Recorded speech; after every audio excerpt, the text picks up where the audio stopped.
मैं एक कहानी सुनाऊंगा तुझे। अच्छा, और तुझे सही सही जवाब देना है। ठीक है। अगर गलत जवाब दिया हाँ, तो मैं तेरा गला काट के ले जाऊंगा। सुना कहानी, सुन। Hello 1 2 3 4 5 testing. तौबा तेरा जलवा, तौबा तेरा प्यार, तेरा इमोशनल अत्याचार।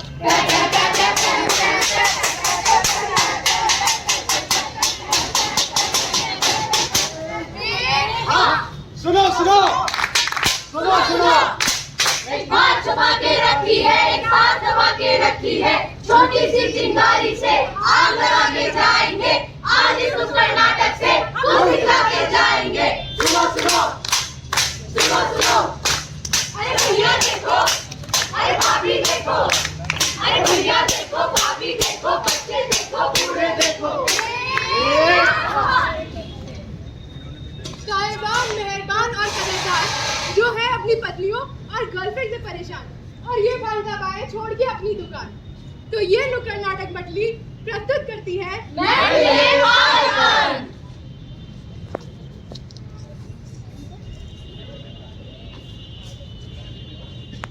मैम, क्या आपने मेरे पेपर चेक किए? ये क्या लिखा है तुमने अपनी कॉपी में? ऐसी कॉपी में भी तो मैं नेगेटिव मार्क्स दूं।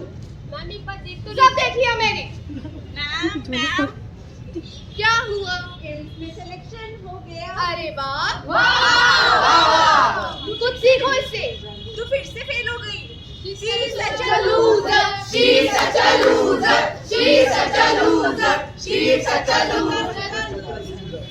जैसा आप लोगों ने देखा, जो हमारा स्कूल होता है वो सबको समान अधिकार देता है, लेकिन अभी आप लोगों ने देखा उसका क्या हर्ष हुआ है। तो अब देखते हैं उसका दोस्त या कम साथी क्या करता है, उसकी पहचानता है उसकी। अरे तू ज्यादा पढ़ने वाली हुई है क्या? तुम मुझसे बात भी नहीं करती है।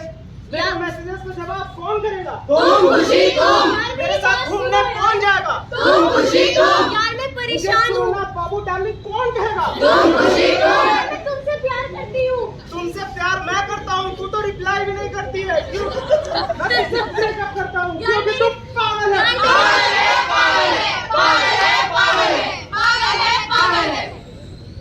इसके दादी ने भी इसका साथ देने से इनकार कर दिया, उसने भी इसके मुंह मोड़ लिया।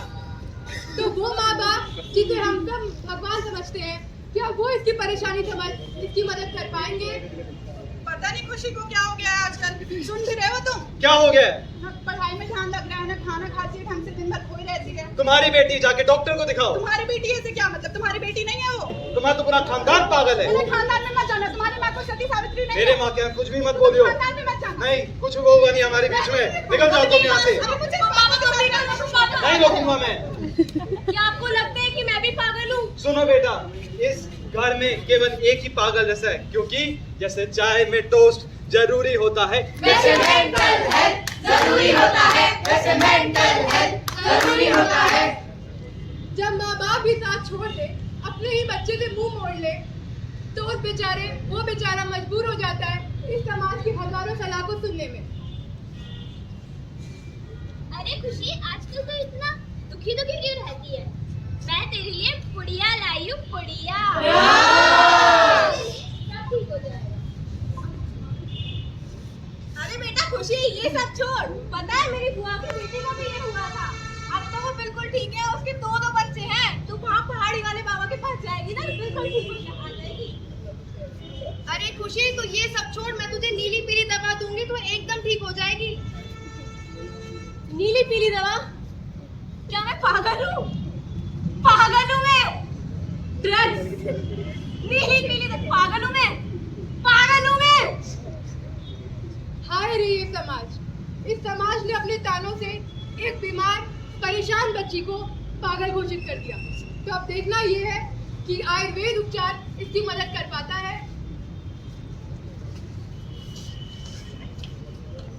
डॉक्टर साहब, कुछ पेशेंट आए हैं जो हाइपरटेंशन, ओवरटेंशन की शिकार हैं। इनकी चिकित्सा क्या की जाएगी? सबसे पहले तो ऐसे केसेस में पेशेंट और पेशेंट की फैमिली ये एक्सेप्ट ही नहीं कर पाती है कि उन्हें कोई मेंटल प्रॉब्लम है। ये सबसे बड़ी प्रॉब्लम होती है। जैसा कि हमने बड़ी बड़ी हस्तियों के केसेस में देखा, योयो हनी सिंह, दीपिका पादुकोण, इन सभी ने अपने डिप्रेशन, बाइपोलर डिसऑर्डर की कहानी सुनाई और बताया कि किस तरीके से ये लोग शुरुआत में ये एक्सेप्ट करने को ही राजी नहीं थे कि उन्हें मेंटल डिसऑर्डर था। तो अब बात आती है इनकी चिकित्सा की। तो सबसे पहले हमें ऐसे लोगों की चिकित्सा में काउंसलिंग करनी चाहिए। अब हमें जैसे फैमिली दिख रही है, सभी के सामने तो ये बच्ची पागल हो गई है, लेकिन क्या हमको पता है कि इसका बाप और इसकी माँ ये दोनों भी मेंटल प्रॉब्लम से जूझ रहे हैं। बाप ओवर गुस्सा करता है तो माँ शॉर्ट टेम्पर्ड है। सर इनकी काउंसलिंग कैसे की जाएगी? काउंसलिंग करने के लिए हमें सबसे पहले इन्हें आसपास में पॉजिटिव वातावरण बना के रखे, हमेशा पॉजिटिव रहे, समाज के बारे में ना सोचे, समाज की सोच पे ना जाए और आयुर्वेद में बताए गए संतुलित जैसी चीजों का पालन करें।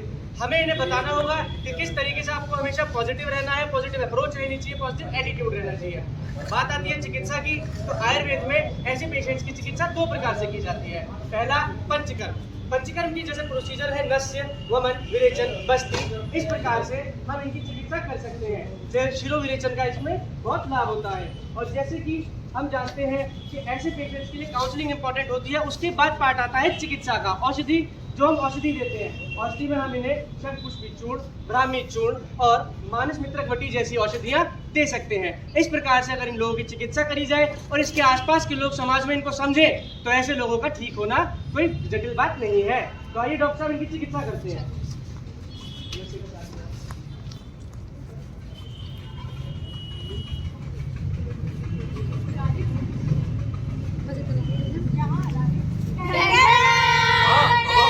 अब हम सब स्वस्थ हो गए, सब रहेंगे। तो जैसा हमने देखा, आखिरकार आयुर्वेद ने अपनी पंचकर्म क्रिया से चमत्कार दिखाई दिया।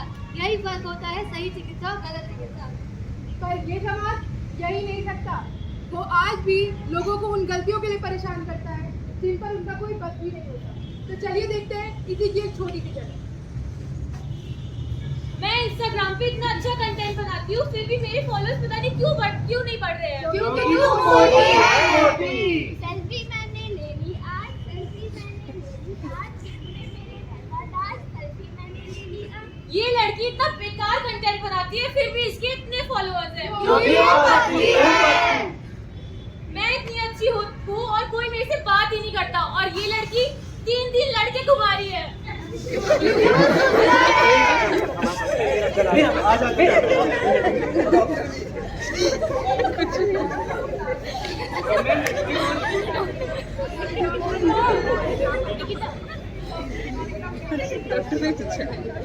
मम्मी, बुआ, आज सब लोग मेरा मजाक उड़ा रहे थे कि मैं मोटी हूँ। तो बेटे क्या गलत कह रहे थे? खा खा के भैंस हो गई हो। आप ऐसा क्यों बोल रहे हो? डाइटिंग किया करो कुछ, कपड़े भी नहीं आते तुम्हारे तो साइज के। दीदी बस आए रहे ये समाज ने अपने तानों से इस बच्ची को डिप्रेशन जैसी बीमारी का शिकार बना दिया। अब तो देखना ये है कि आयुर्वेद इसकी मदद कैसे करता है। डॉक्टर साहब, ये पेशेंट फॉले और डिप्रेशन से जूझ रही है, इसकी आयुर्वेद में क्या चिकित्सा की जा सकती है? सबसे पहले तो ऐसे पेशेंट्स के हमें मेंटल कंडीशंस को समझना चाहिए। हमें ये समझना चाहिए कि इस पेशेंट को डिप्रेशन क्यों हुआ। इसका डिप्रेशन स्थौल्य के कारण है, ओबेसिटी के कारण है। ओबेसिटी अगर देखा जाए तो एक प्रकार से हमारे समाज में एक इस प्रकार से दर्शाई जाती है कि जो ओबीस है या जो मोटा है वो व्यक्ति समाज के लायक नहीं है, लेकिन ऐसा नहीं होता। मोटा पतला सब भगवान द्वारा दिए गए हैं। लेकिन अगर हमें स्थौल्य की चिकित्सा करनी हो, क्योंकि इसको डिप्रेशन का कारण क्या है मैडम? स्थौल्य है।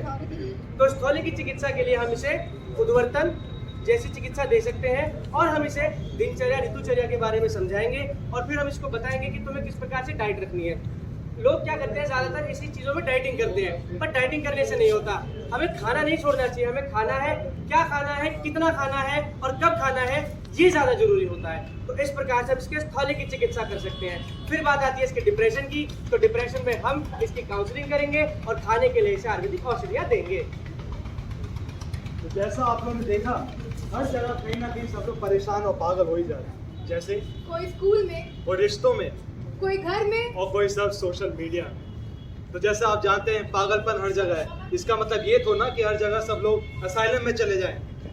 हमें एक सही वैद्य से आयुर्वेद की चिकित्सा लेकर अपनी जिंदगी से को परेशानियों से दूर खुशी से जीना चाहिए। और आयुर्वेद में केवल मानसिक चिकित्सा ही नहीं, केवल हर रोग बल्कि हर रोग की चिकित्सा पाई जाती है। जैसे कि रसायन, आयुर्वेद में रसायन का वर्णन है। रसायन स्वस्थ और रोगी दोनों व्यक्तियों के लिए होता है, और आप सभी जो च्यवनप्राश खाते हैं ना, वो भी आयुर्वेद की रसायन औषधि है। वाजीकरण में स्त्री और पुरुष की दोनों की चिकित्सा की जाती है। स्वस्थ वृत्त का पालन करके भी आदमी स्वस्थ रह सकता है। आयुर्वेद में मंत्र चिकित्सा के बारे में भी बताया गया है। धूमपान सिगरेट नहीं है, लेकिन इसका औषधि द्वारा हम कई रोगों को हम से उससे दूर रह सकते हैं और हमारे ऊर्ध्व जंतुगत जितने भी रोग हैं उन सबसे हम बच सकते हैं। आयुर्वेद में वशीकरण का भी वर्णन किया गया है। इससे न्यूरोलॉजिकल डिसऑर्डर्स का इलाज होता है। नशे में हम नाक के द्वारा औषधि देते हैं। विरेचन में हम शरीर में जितने भी विषैले पदार्थ और जितनी भी गंदगी होती है उसे गुदा के माध्यम से निकालते हैं और शरीर में शुद्ध रक्त का प्रवाह कराते हैं। आयुर्वेद में केवल पेड़ पौधे ही नहीं जबकि मेटल्स और मिनरल्स से भी चिकित्सा की जाती है। वमन से हम शरीर के बढ़े हुए दोषों को कम कर पेट और सांस संबंधी रोगों को कम करते हैं। हमारी डेली लाइफ में दिनचर्या का भी बहुत इंपॉर्टेंट रोल होता है। आयुर्वेद में ऋतुचर्या का भी वर्णन किया गया है और इससे हम अपनी लाइफस्टाइल सुधार सकते हैं। आयुर्वेद में आहार का भी वर्णन किया गया है। औषध से पहले आहार को मानते हैं। इसीलिए मेंटल हेल्थ जरूरी होता है, मेंटल हेल्थ जरूरी होता है, क्योंकि मेंटल हेल्थ जरूरी होता है, क्योंकि मेंटल हेल्थ जरूरी होता है। जय आयुर्वेद, जय आयुर्वेद, जय आयुर्वेद। सब बोलो जय आयुर्वेद, जय आयुर्वेद। जय आयुर्वेद।